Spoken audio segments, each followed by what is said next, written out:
कितना दिन हो होली मेरे गुदगुदी हो वो हमर चोली मेरे। होली में चोली तोर लाल लाल करवोगे छौरी, तोर लहंगे में घूस के बवाल करवोगे छौरी। अब कितना दिन हो होली मेरे गुदगुदी हो वो हो चोली मेरे। होली में चोली तोर लाल लाल करवोगे छौरी, लहंगे में घूस के बवाल करवोगे छौरी।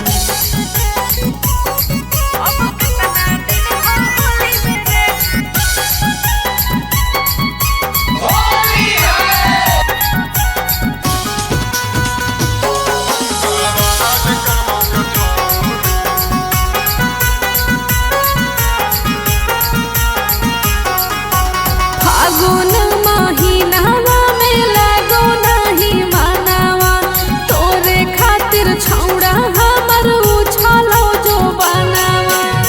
छौड़ा ही औगे हम बिहारिया, दे दे बौलम हर पीछ करिया। वादा करो ही ओ फागुआ में, दे दे वो बाबुआ के गोदिया में।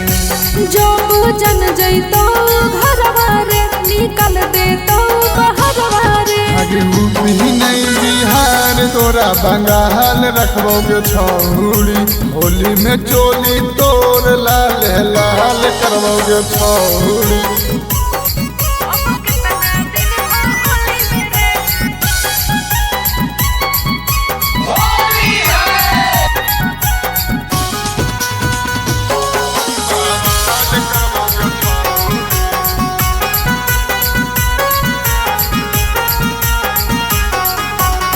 नस देम ही साया साड़ी चोलिया रे, मिस देम ही छौड़ा हमर गलिया रे।